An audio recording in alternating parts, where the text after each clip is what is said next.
पाटील यांच्यासह या ठिकाणी जो कार्यक्रम आयोजित केलेला आहे त्या कार्यक्रमानिमित्त आलेल्या सर्वजण पत्रकारासह सर्वांचं मी या ठिकाणी हार्दिक स्वागत करतो।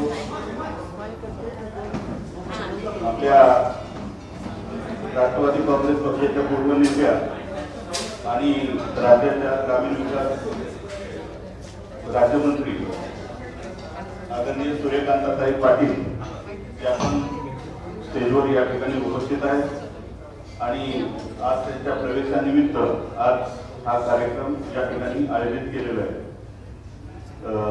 सूर्यकांताताईची राजकीय कारकीर्द एक नगरसेवकापासून सुरू झालेले आणि ते करत अत्यंत त्यांच्या प्रभावी वक्तृत्वानं त्यांनी सर्वांना आपलेसं करून विधिमंडळामध्ये तसेच लोकसभेमध्ये त्यांनी विजय संपादन केले आणि त्या माध्यमातून आदरणीय पवारसाहेबांच्या नेतृत्वाखाली ज्यावेळेला पंतप्रधान मनमोहन सिंग होते त्यांच्या मंत्रिमंडळामध्ये त्यांनी एक राज्यमंत्री ग्रामविकास आणि संसदीय कार्य अशा प्रकारचा कार्यभार अत्यंत उत्कृष्टपणे सांभाळलेला आहे। काही समस्या होत्या त्या निमित्तानं त्या थोड्या दुरावल्या होत्या, मात्र ताईंचा जर प्रवास आपण बघितला तर महिलांच्या समस्या, कामगार चळवळी, ग्रामीण विकास, गरीब आणि दलितांचे त्यांचा उत्कर्ष अशा अनेक विषयांमध्ये ताईंनी भरीव अशा प्रकारचे काम केलेलं आहे।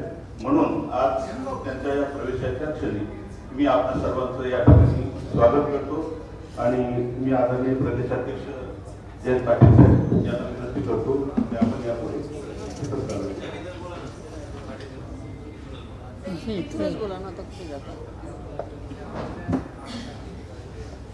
आदरणीय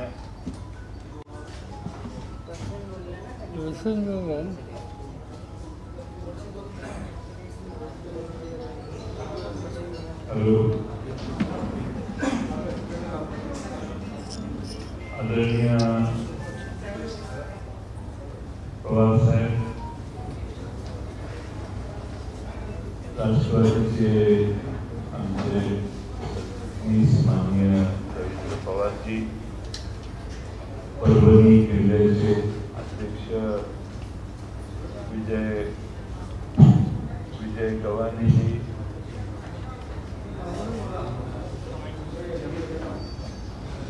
या निमित्ताने विजय गव्हाणेजी या ठिकाणी उपस्थित असणारे आपले सर्वांच्या परिचित असणाऱ्या महाराष्ट्रात आणि देशात दिल्लीमध्ये लोकसभेमध्ये त्यांनी अतिशय प्रभावीपणानं काम केलं आणि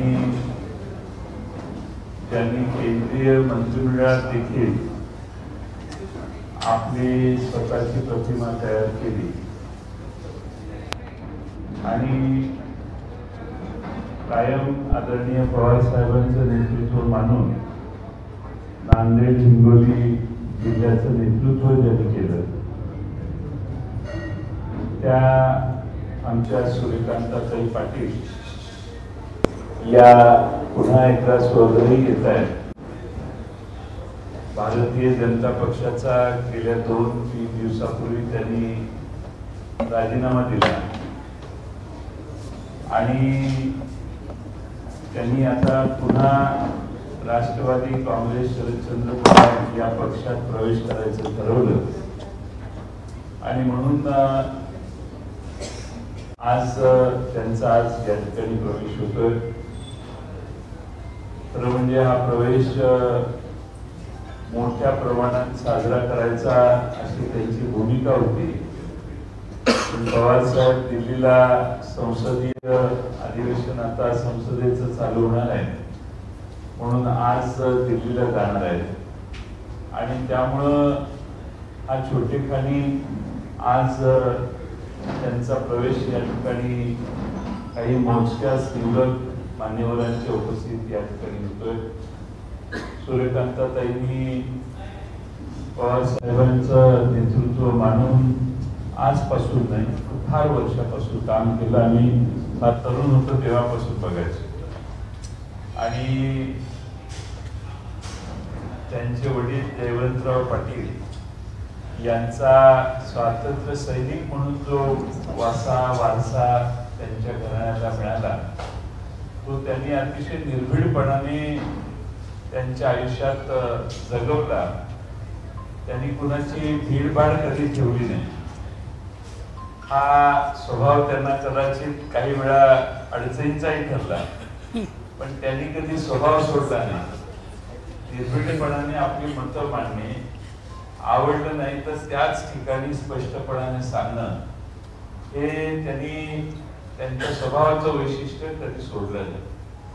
आणि म्हणून मधल्या काळात थोड्याशा आमच्यापासून दूर गेल्या, पण बराच काळ दीर्घकाळ त्यांना पुन्हा एकदा पवारसाहेबांच्या पक्षात येण्याचे वेध मागच्या दीड वर्षापासून 2 वर्षापासून लागलेले होते.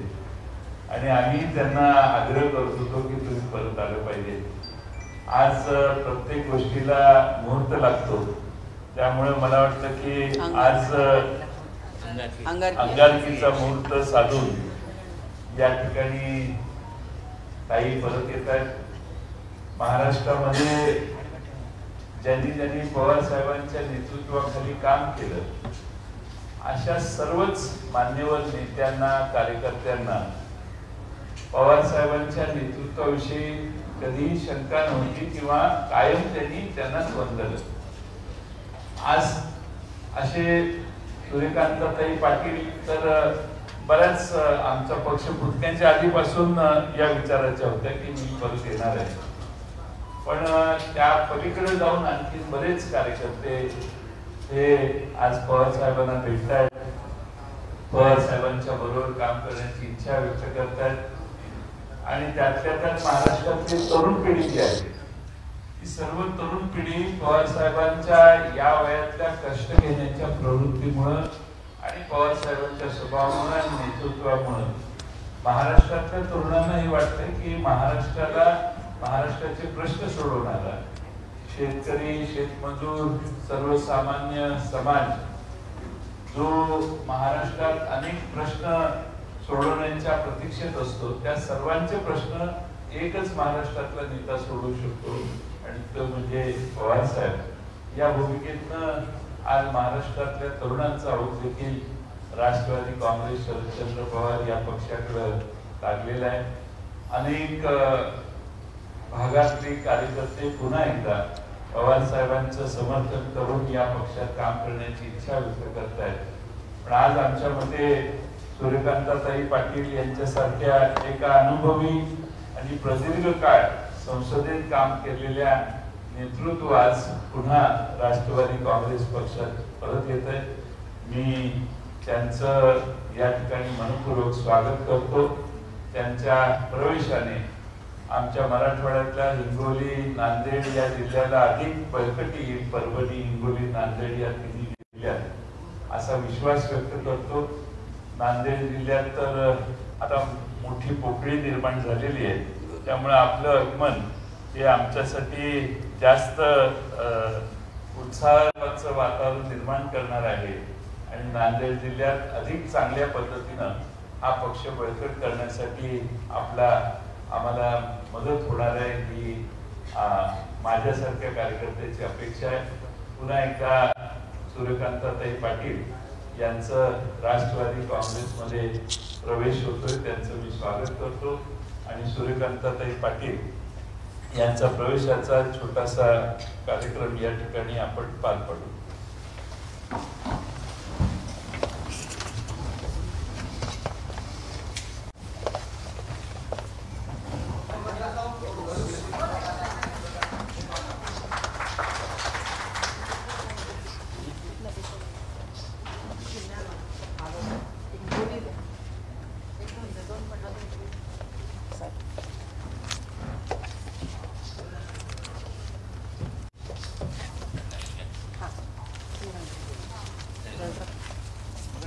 मग काय अध्यक्ष आहात ना आपण.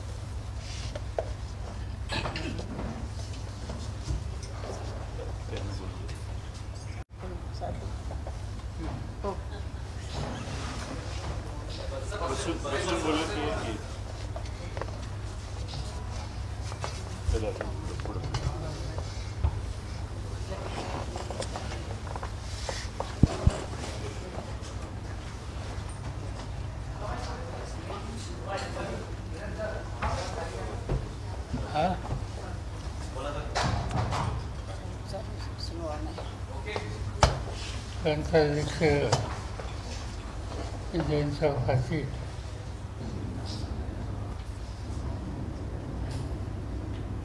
आज एक अतिशय महत्त्वाचा राजकीय निर्णय घेण्याच्यासाठी आणि त्याचं स्वागत करण्यासाठी आपण या ठिकाणी एकत्रित आहोत. ते सूर्यकांताताई, त्यांच्यावर आलेले त्यांची सरकारी आज तुमच्याकडे कार्यक्रम आहे, पण त्याच्यात तुम्हाला स्वतःला नाविन्य वाटत नाही. साधारण जीवनामध्ये उभं आयुष्य गांधी नेहरूच्या विचाराने काम करणारे महाराष्ट्राचाच नाही तर देशाच्या कानाकोपऱ्यामध्ये अनेक लोक असतात. त्याच्यामध्ये दोन प्रकारचे लोक व्यक्ती ही आम्ही गेल्या अनेक वर्षात पाहिली. एक काळ असा होता की आम्ही लोक समाजकारणात नव्हतो त्या काळात स्वातंत्र्याच्या चळवळीमध्ये सहभागी झाली.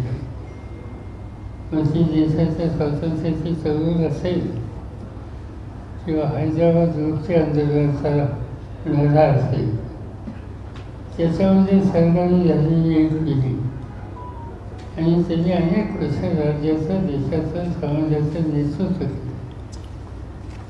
आणि त्याच्यानंतरची एक पिढी आणि हल्लीची पिढी की ज्यांची फारसं कौतुक आणि पार्श्वभूमी ही स्वातंत्र्य चळवळीची आहे, ही आज आपल्याला बघायला.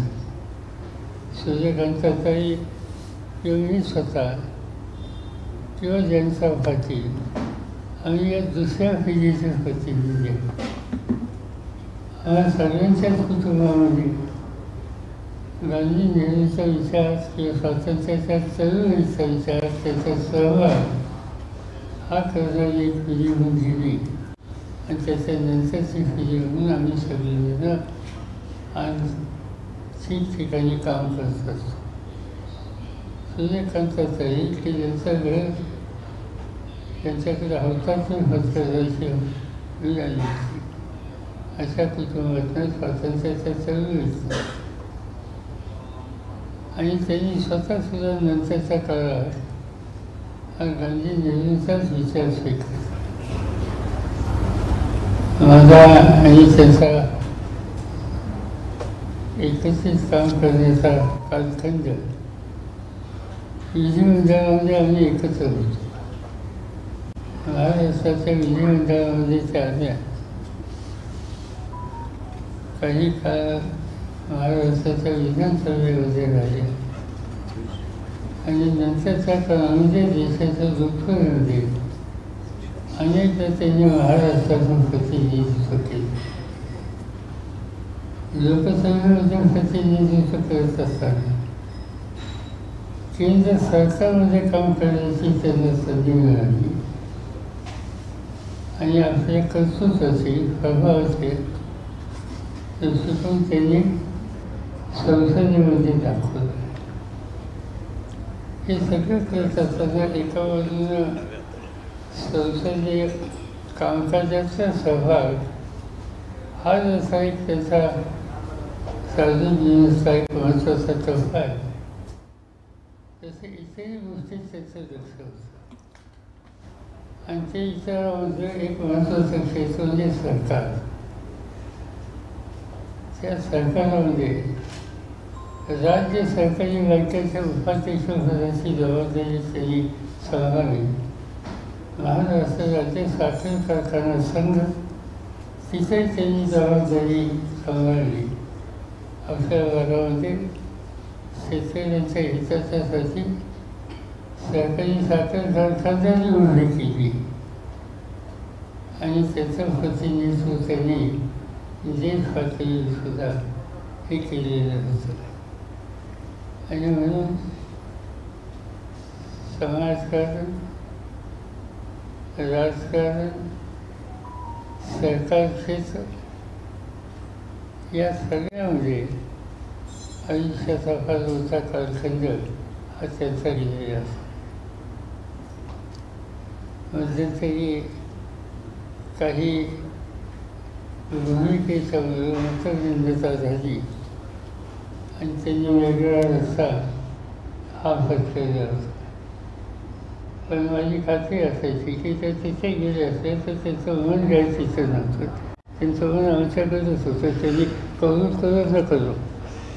आणि म्हणून मी कधी नांदेडला गेलो तर आवर्जून त्यांची भेट घेत असेल. पक्ष कुठचा असा याचा कधी विचार करत नव्हते. आणि त्याचं कारण खरा पक्ष दुसरा त्यांच्या मनात कधीच नव्हता. पण त्याचं राजकारण, समाजकारण हे विचारावर आधारित होतं. आणि त्यामुळे साहजिकच आहे त्या विचारांना आम्हा लोकांच्या बरोबर आहेत ह्याची खात्री आम्हाला सगळ्यांना होती. आज हा निर्णय घेऊन पुन्हा एकदा जुन्या चर्चेला काम करण्याची मानसिकता त्यांची या ठिकाणी दिसते. अतिशय योग्य वेळी त्यांचा हा निर्णय घेणारा आणि त्याचं महत्त्वाचं कारण आज माझ्यासारख्याला नव्हे तर अनेकांना मला असं वाटते जे एक सामाजिक चित्र दिसतं आहे तो अस्वस्थ करणार आहे. काही झालं तरी देशाच्या, राज्याच्या आणि समाजाच्या स्तरामध्ये आपल्याला सामाजिक ऐक्य कसं ठेवता येईल. आज अस्वस्थता आहे, गैरविश्वास आहे, त्यामधून सुटका कशी करून घेता येईल आणि सामाजिक ऐक्याच्या जोरावर एक प्रकारचं चांगलं समंजसपणाचं चित्र कसं निर्माण करता येईल हे एक आव्हान आपल्या सगळ्यांच्या समोर आहे. आणि अशा वेळेला त्याच विभागामध्ये पुढ्या आयुष्यामध्ये काम करत असताना या सामाजिक ऐक्यावर भर देण्याची भूमिका ज्यांनी सतत घेतली अशा प्रकारचं व्यक्तिमत्व आज सूर्यकांतांचं ताईंचे आहेत. आमचे विजयराव गव्हाणे हे त्याच भागातले, त्याच विचारांना काम करणारे, या सगळ्यांना ताईंच्या निर्णयाचा उपयोग होईल. आणि महाराष्ट्रात विशेषतः मराठवाड्यामध्ये आपल्या सगळ्यांच्या सामूहिक प्रयत्नानं जे चित्र आपल्याला बघायचं त्याला त्याचा हातभार लागेल. आणि म्हणून त्याचा हा राजकीय निर्णय अतिशय योग्य वेळी आणि राज्याच्या हिताच्या कालखंडात हा या ठिकाणी होतो याचा मला मनापासून आनंद आहे. आता अधिक काही सांगण्याची आवश्यकता नाही. त्या संघटनेमध्ये प्रभावीपणे काम करतील, जी काही आव्हानं असतील त्याला सामोरं जाण्याची शक्ती त्याच्यात आहे. वेळप्रसंगी तिथं संघर्षाची वेळ आली तरी एका चौकशीत राहून ते संघर्षाची भूमिका प्रभावी करण्याची धमक ही त्यांच्यामध्ये आहे. आणि त्याच्यामुळं साहजिकच त्यांची उपयुक्तता राज्याच्या दृष्टीने, संघटनेच्या दृष्टीने ही अतिशय मोलाची आहे. आणि म्हणून त्यांचं स्वागत करतो आणि त्यांना 2 शब्द सांगायची विनंती.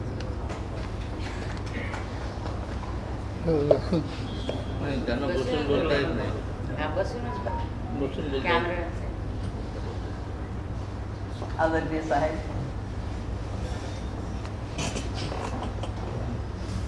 आमच्या पक्षाचे अध्यक्ष श्री जयवंतराव पाटील, एक जयवंतरावांची मुलगी तुमच्या साक्षीने पुन्हा तुमच्यासोबत येते. साहेब, खरं सांगू का, आपली फार मोठं ओळख घेतलं. जवळ नाही बोलतायत मला. छान बोलतात. बसून हे असं होतं जास्त हे झालं हां त्याच्यासाठी जास्त वेळ घेत नाही सर आपला.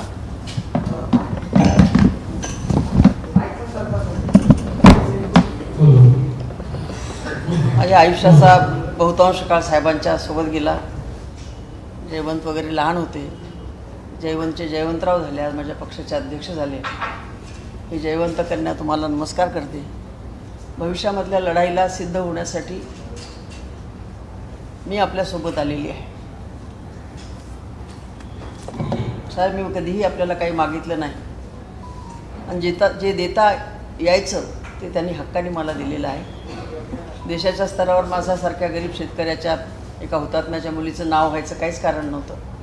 या देशासाठी अनेक लोक हुतात्मे झाले, तुरुंगात गेले, आयुष्य बर्बाद झालं त्यांचं. त्या घरातली मी एक आहे. मी फक्त एकच आपल्याला अभिवचन देते जयवंतराव, आपल्याला आणि साहेबांना, ह्या युद्धाच्या प्रसंगी मी आपल्यासोबत आहे. आणि आता परतीचे सगळे दोर मी स्वतः कापलेले आहेत. मी 10 वर्ष आपल्यापासून दूर होते, पण मी तिथे जाऊन काहीच केलं नाही. साहेबांना माहीत आहे सगळं. मी घराच्या बाहेरही पडले नाही. मी कधी कुणाला मतं द्या म्हणून सुद्धा आवेदन केलं नाही, वेदन केलं नाही किंवा कोणाला भेटले नाही. मी माझी सजा 10 वर्षाची, खरं तर 12 वर्ष असायला पाहिजे होती. वनवास 12 वर्षाचा असतो. पण कदाचित कालांतराने कलियुगामध्ये 2 वर्ष कमी झाले असतील. माझा मी स्वतःला करून घेतलेला तो कारावास मी स्वतः संपवला आणि साहेबांच्याकडे परत आले. मला म्हणाले, साहेबांची तुला भीती वाटत नाही का? म्हटलं, बापाची भीती कुठं पोरीला वाटते? काही वाटत नाही. म्हटलं, मला असं वाटलं की आपण खूप मध्यंतर मोठा घेतला आणि उगं मी नेहमी त्या काळात म्हणायची, हो पक्षातून गेलेल्या माणसाला पुन्हा फार पक्षामध्ये विचारतात वगैरे, असं काही नाही. ते तेव्हाही विचारत होते, आजही विचारतात. माझ्या आणि त्यांच्या अंतापर्यंत आम्ही आपल्यासोबत राहायचं ठरवलेलं आहे. आपण सांगाल ते काम, सांगाल ती दिशा. फक्त एकच सांगेन, कुठेही हिंडून फिरून आलेली ही चिमणी तुमच्या दारातली आहे, तुमच्या हक्काची आहे. आणि म्हणून तुम्हाला सांगते की तुमच्या साक्षीने फिरून पुन्हा जन्मेन मी आणि मी काम करेन. जन्मलेलं लेकरू लहान असतं, मी लहान नाही. योगायोगाने साहेबांच्या मागे मागे पळत असते विचार माझी. आणि सोयरीक जेव्हा विचाराशी होते तेव्हा त्या निर्णयामध्ये आपल्याला काय मिळालं, काय मिळालं नाही, नफा झाला की तोटा, कधीच विचार करायचा नसतो असं मला स्वतःला वाटतं. एक त्यांची लहानशी कार्यकर्ता म्हणून काम करण्यात मला जो आनंद आहे, तो आनंद माझ्यापासून हिरावला गेला होता. मीच निघून गेले होते. राग आणि भीकमाग म्हणतात, तो राग आणि भीकमाग प्रकार मी केला, मी सहन केला. वेदनेचा हुंकारसुद्धा भरला नाही कुठे, किंवा ज्यांच्याकडे गेले त्यांना चेहरा पण दाखवला नाही मी. जयवंतराव, हे त्याचा शोध घ्या तुम्ही की सूर्यकांताताईंनी 10 वर्ष काय केलं. तर काहीच केलं नाही. भाकरी भाजल्या, लेकरं मोठे केले, नातवंडांना परदेशात पाठवलं आणि माझा प्रेस, माझी शेती, हेच माझं जीवन होतं. माझ्या शेतामध्ये मी रात्रंदिवस राबले आणि रात्रंदिवस ईश्वराकडे प्रार्थना करत राहिले की आमच्या साहेबाला उदंड आयुष्य लाभू दे. आणि त्यांनी उभं केलेलं हे युद्ध हे साहेब जिंकणार हे सांगण्यासाठी माझ्या भविष्याची गरज नाही. पण साहेब, आता आम्हाला जास्त पळवा, आम्हाला पळायला सांगा. आपण असे चालू लागले की आमच्या पोटामध्ये खड्डे पडतात, असं वाटतं की नाही, this is not easy to do this. पण ज्या घरातली लेकरं अशी आमच्यासारखी पळून जातात त्या बापाला असंच काम करावं लागतं, एवढंच मला म्हणायचं आहे. आजपासून आपण आणि जयवंतराव या दोघांना एक नवा सहकारी लाभलेला आहे. आपल्या संस्कारामध्ये लहानाची मोठी झालेली ही सूर्यकांता कितीही वर्षाची झाली तर तुमच्यासाठी अजूनही 99ची सूर्यकांता आहे. आणि त्याच हक्काने आपण मला काम सांगावं, मी करेन. जयवंतराव, आपण लहान जरी असलात माझ्यापेक्षा तरी आपण माझे अध्यक्ष आहात. आपला शब्दसुद्धा माझ्यासाठी शेषसावंदी आहे. आपण आता माझा कुठे, कसा, काय वापर करायचा तो आपण करावा अशी माझी आपल्याला विनंती आहे. पुन्हा आपण मला प्रवेश दिला पक्षामध्ये, त्यासाठी मी, माझा परिवार, माझ्या दोन्ही जिल्ह्यातले लोक, हिंगोली, नांदेड, परभणीसुद्धा, हे सगळे माझ्या परिवाराचे सदस्य आहेत. मी कुठेही असले तर त्यांना तुटून राहिले नाही. मी राष्ट्रवादीचा एकूण एक माणूस माझ्या संपर्कात होता आणि त्यामुळे ज्या घरात मी गेले होते त्या घरातल्या लोकांनी माझ्यावरती विश्वास नाही टाकला. बरं झालं, धोका बसला असता त्यांनासुद्धा. आणि त्यामुळे त्यांच्या लक्षात आलं की हे काही पिल्लू चिचकलेलं निघत नाही राष्ट्रवादीतून. आणि तेही शरद पवारांच्याच राष्ट्रवादीत साहेबांचा, ताईचा जीव आहे. आणि खरंच जीव आहे साहेब, सांगितल्याने होत नाही. आपल्याला माझा स्वभाव माहीत आहे, तुमचा मला माहीत आहे. पण मी फार मोठी घोडचूक केली होती आपल्या साक्षीने आणि माझ्या अध्यक्षाच्या साक्षीने सांगते. आपण मनात कळवळून म्हणाला होता की काय करणार आहे तिथे जाऊन, ही त्या विचाराची नाही आहे. हिच्या रक्ताच्या थेंबाथेंबामध्ये काँग्रेस आणि राष्ट्रवादी काँग्रेस आहे, ही काही नाही करणार तिथे. मी काहीच नाही केलं साहेब. कहाँ गए मालूम नाही, इधर गए कुछ नाही, गिलास थोडा बारा ना, अशी झाली आमची गोष्ट. त्यामुळे हास्यास्पद आहे, पण हे हसणं सुखाचं नाही आहे. या हसण्यामध्ये माझे हरवलेली 10 वर्ष, माझे कष्ट, मला जे काम करायचं होतं ते थांबलेलं होतं, मी थांबून ठेवलं होतं. पण आता म्हणून मी सांगितलं की आपण काहीच काळजी करू नका, तुमच्या संगतीने फिरून मी जन्मे, एवढंच आपल्याला सांगते. आणि आपल्याला काम करणारे 2 हात जास्तीचे मिळालेले आहेत असं समजून तुमच्यासाठी चालणारे 2 पाय 2 हात हेच माझ्याकडे आहे. तुम्हाला माहीत आहे मी काय धनिक नाही, धनिकांच्या कुठल्याही नादामध्ये सुद्धा नसते मी, धनाचं माझं जमतच नाही. त्यामुळे सरस्वतीची कृपा आहे, तुमचे आशीर्वाद आहेत. एवढ्या भांडवलावर माझं उर्वरित आयुष्य, माझ्या श्वासात श्वास असेपर्यंत साहेब, या पक्षासाठी, या पार्टीसाठी. तर तुम्हाला आता आमची गरज नाही, आम्हाला तुमची गरज आहे. आम्हाला असं वाटतं की साहेबांचं तुळा झिजणं आता कमी झालं पाहिजे, आपण साहेबांच्या रूपाने काम केलं पाहिजे. मी असेल, जयवंतराव असतील, विजय गव्हाणे असतील, असे अनेक सहकारी आहेत. अनेक लोकांना परत यायचे, घाबरतात साहेब ते तुम्हाला. मी म्हटलं तुम्ही घाबरू नका, थांबा थोडं, मला जाऊ द्या बिळामध्ये, मग मी तुम्हाला घेऊन जाईन. अनेक लोकांची इच्छा आहे पक्षात येण्याची, पक्षात काम करण्याची. त्यामुळे आपण साहेब निर्धास्त असा की आता पुन्हा आपण 99 सारखं जोमाने काम करू. आपण जे ते सांगाल ते, जे काम असेल ते, कुठलंही काम माझ्यासाठी लहान मोठं बिनमहत्त्वाचं नाही. महत्त्वाची कामं असतील, बिनमहत्त्वाची सुद्धा कामं आपण मला सांगावीत. आपण आपल्या आशीर्वादाचा हात माझ्यावर, माझ्या परिवारावर, माझ्या विभागावर ठेवावा, एवढीच विनंती करून पुन्हा एकदा जयवंतराव आपले आणि साहेबांचे मी आभार मानते. वाट चुकलेल्या कोकराला तुम्ही जवळ घेतलं, त्याबद्दल मी आपले आभारी आहे. धन्यवाद.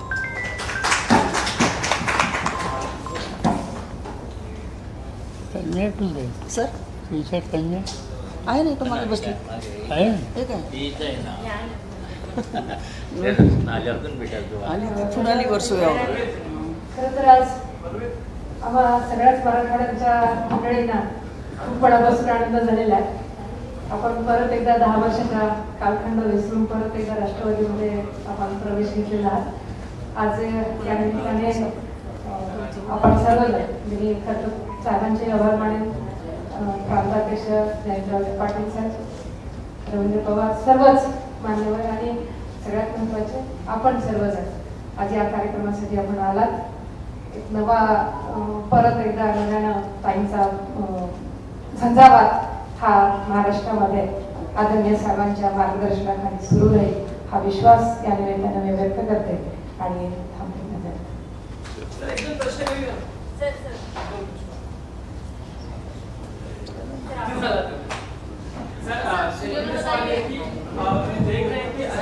अधिवेशन शुरू हो चुका है, लेकिन जो उपाध्यक्ष है वो विरोधी पक्ष का हो सकता है, होना चाहिए, मांग है, उसको लेकर आप क्या कहेंगे? इंडिया अलायंस भी स्पीकर के पद के लिए अपना उम्मीदवार दे रहा है.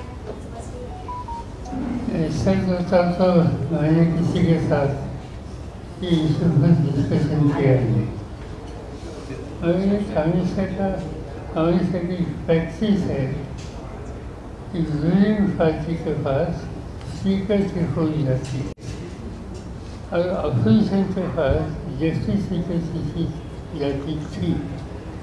और पिछले 10 साल में मोदी साहब के रिजीम में कि अपोजिशन को ये जस्टिस स्पीकर की सोच देने के बाद उसका स्वीकार उन्होंने किया नहीं. मेरे साथ देश में पार्लियामेंट के नॉन लीडरशिप जो हैं इनमें से कई साथियों ने बात की, मेरी राय पूछी. मैंने उनको सलाह दे दिया कि आप गवर्नमेंट से बैठे हुए लोगों को स्पीकर की सीट के लिए अनअपोज वहाँ का इलेक्शन होना चाहिए, इससे हमारी सहमति है. ये संदेश दीजिए. साइमल्टेनियसली जस्टिस स्पीकर की सीट उन्होंने अपोजिशन को देना चाहिए, वो भी सुझाव उन्हें दीजिए. आज शायद ऐसी बात हो जाएगी. अंतिम निर्णय क्या है मुझे मालूम नहीं, तो जाने के बाद पता लगेगा. सर, हम नीट परीक्षा में भी देख रहे हैं कि लगातार सरकार जो है सीबीआई की जांच दिखाई है, जिस तरीके की उसके कनेक्शंस कई जगह दिखते हैं, महाराष्ट्र में भी आते हुए दिखते हैं, उसमें भी अरेस्ट हुई है। लग रहा है सरकार गंभीर है, गंभीरता से इस चीजों को लेकर वर्कआउट हो रहा है। सीधी बात यह है कि बिहार हो या महाराष्ट्र हो या कुछ राज्यों में इसकी रूल ज़्यादा है ऐसे अखबार में आ रहा है। जो कुछ आ रहा है पूरे देश की नौजवान की पीढ़ी, स्टूडेंट की पीढ़ी जो मेहनत करके तैयारी करते हैं और एग्ज़ाम का आखिर होने के समय जब ऐसी न्यूज़ जैसी या ऐसी बातें सामने आती है तो ये नई पीढ़ी की मानसिकता पर क्या असर होगा ये नज़रअंदाज नहीं कर सकते। और इसीलिए गवर्नमेंट है वैसे लोग उनकी जिम्मेदारी ज़्यादा है कि ऐसी स्थिति में उन्होंने जांच करनी चाहिए, करेक्टिव एक्शन लेना चाहिए और ये स्टूडेंट कम्युनिटी है इनका नुकसान नहीं होना चाहिए, इस पर उन्हें ध्यान देना चाहिए। सर, एक सवाल ये रहेगा कि जो लोकसभा चुनाव में जैसा प्रदर्शन रहा उसके बाद से अजीत पवार और उनकी एनसीपी का एनडीए के साथ चले जाना, ये कहीं ना कहीं फैक्टर बताया गया है एनडीए की इस परफॉर्मेंस को लेकर। और अब जब विधानसभा चुनाव आ रहे हैं, हम देख रहे हैं कि कई सारे नेताओं का घर वापसी हो रहा है, तो यदि उस भाग से लोग आना चाहिए अजीत पवार के फैक्शन से, तो क्या आप उनको वापस पार्टी में लेंगे तो किन आना? नहीं, बात ऐसी है कि अभी हमारे स्टेट के अध्यक्ष जी ने कहा इस बारे में, इसमें पार्टी के लिए, लोगों के लिए जहाँ मदद हो जाएगी, पार्टी में काम करने वाले कार्यकर्ता का हौसला बढ़ जाएगा, ऐसे साथियों को साबित करने में कोई समस्या नहीं है। मगर जिन लोगों ने पार्टी में रहने के बाद, पार्टी से बहुत कुछ लाभ देने के बाद पार्टी का नुकसान करने के कदम उठाए होंगे, इस बारे में पार्टी के सब साथियों की राय लेनी पड़ेगी, उनकी राय का सम्मान करना पड़ेगा।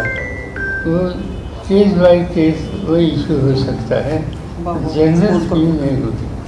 मराठीमध्ये सर, ज्या पद्धतीनं सध्या आपल्याकडे येणारे संख्या दिवसेंदिवस वाढताना पाहायला मिळते, अनेक जण अजित पवार गटामध्ये असणारे लोक जे आहेत ते इच्छुक आहेत आपल्याकडे यायला, आपण त्यांना संधी देणार का पुन्हा एकदा आपल्या पक्षामध्ये? मी आत्ता सांगितलं विचार दिलं की सरसकट निर्णय घेणं कितपत योग्य मला सांगता येणार नाही। आमच्या पक्षातले जे सगळे आमचे सहकारी आहेत त्यांना विश्वासात घेऊन जे येणारे ज्या जिल्ह्यात येतात त्या जिल्ह्यातल्या सहकार्यांना विश्वासात घेऊन त्यांच्या सगळ्या सूचनेचा आदर राखून या संबंधीचे निकाल घेतले जाते। जनरलाइज असं स्टेटमेंट करता येणार नाही, त्याच्यामध्ये जे निरोप असतात त्यांचं योगदान, त्यांची भूमिका याच्यावर लक्ष ठेवावं लागतं। सर, आज मुख्यमंत्री आणि उपमुख्यमंत्री यांच्या उपस्थितीत खरीप हंगाम संदर्भामध्ये बैठक आहे, आढावा बैठक पार पडणार आहे। ही बैठक उशिरा होते असं वाटत नाही का? सरकारचा याकडे ठीक आहे सर, या सगळ्या गोष्टी तिथे चर्चा नको, त्यात दुसरं राज्यामध्ये सध्या ओबीसी विरुद्ध मराठा असं वातावरण मोठ्या प्रमाणावर पेटताना दिसतंय। काल सुद्धा बघितलं आपण की एका डॉक्टरला काळं फासण्यात आलेलं आहे। हे जे प्रकार चालू आहे विधानसभेपर्यंत असेच चिघळत राहतील अशी शक्यता दिसतीये। आपलं यावर काय मत आहे? माझं स्वच्छ मत आहे की सामाजिक ऐक्याच्या संबंधी चर्चा आहे।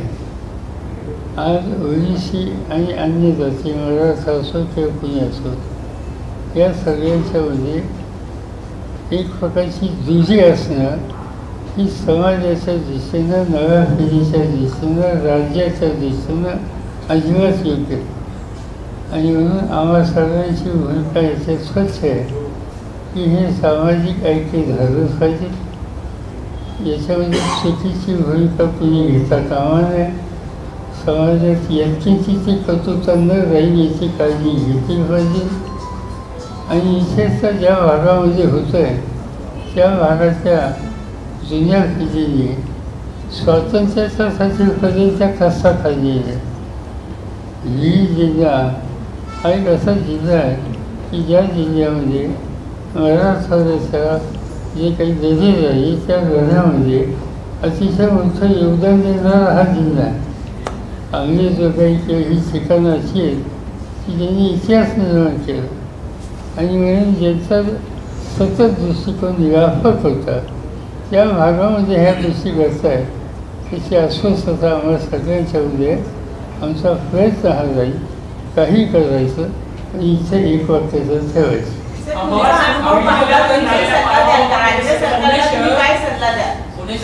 त्याची याच्यामध्ये माझी माहिती असे की राज्याचे मुख्यमंत्री सर्वपक्षीय लोकांची बैठक बोलवायच्या विचारात आहेत. याची त्यांनी ह्या विचार केले दिसतोय त्याचा अर्थ इथं आम्ही तर कोणी राजकारण आणणार नाही. त्याच्यातून सामंजस्य निर्माण करण्याच्यासाठी राज्य सरकारकडनं काही प्रयत्न होत असतील तर आमचं सरकार याचा हात राहील. पुणे हे आपली पदार्थांचं केंद्र होत आहे की काय अशा पद्धतीची सध्या चर्चा आहे.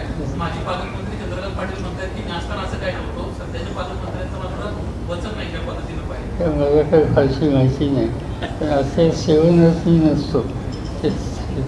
सर आपने हमेशा मतलब मंडल कमीशन के वक्त आपने समर्थन किया ओबीसी जनगणना को हमेशा हम देखते हैं नीतीश कुमार उस समय पे ओबीसी जनगणना की तो जरूरत है वो करने की, अब तो केंद्र में भी है, सरकार में भी शामिल है, अधिवेशन शुरू है, ऐसे इस तरह का माहौल हम महाराष्ट्र में देख रहे हैं. गवर्नमेंट इंडिया में भी इस बारे में शायद कोई सोच दिखाई देती है. फॉर इंस्टेंस बिहार स्टेट में वहाँ कुछ कदम उठाए, वहाँ कुछ जिसे मिल गया. नीतीश जी कई महीनों से इस विचारधारा को समर्थन करते थे और उनके गवर्नमेंट ने इसमें कुछ कदम उठाए. ये अच्छी बात है. कोई ना कोई राज्य और खासतौर पर केंद्र सरकार का हिस्सा जो है वो इसमें इस तरह के नई लाइन ले रहे. इसका संदेश देश में जाएगा और आज की स्थिति में बदलाव लाने के लिए इसकी उपयुक्तता है. Thank you. सर एक आखिरी सवाल हमारे राज्य में सर नगर दक्षिणच्या लोकसभा निवडणुकीमध्ये खासदारांनी निलेश लंकेंना आव्हान दिलं होतं की माझ्यासारखी इंग्रजी बोलून दाखवावी संसदेमध्ये. आज निलेश लंकेंचा शपथविधी झालाय, त्यांनी इंग्रजीमधून शपथ घेतलेली आहे. आपली प्रतिक्रिया? काही गोष्ट नाही, सगळं सांगितलं. इंग्रजी काय तिथं मराठीत सुद्धा बोलता येतं, कोणत्याही भाषेत बोलता येतं, तिथं भाषांतर केलं जातं. त्यामुळं एखादी व्यक्ती जनवंशात काम करणारी देश पातळीवर संसदेमध्ये जात असेल तिच्या भाषेवरून प्रश्न उपस्थित करणं हे काही शहाणपणाचं लक्षण नाही आणि त्याला उत्तर निलेशनी दिलं याचा आम्हाला आनंद आहे. थँक्यू.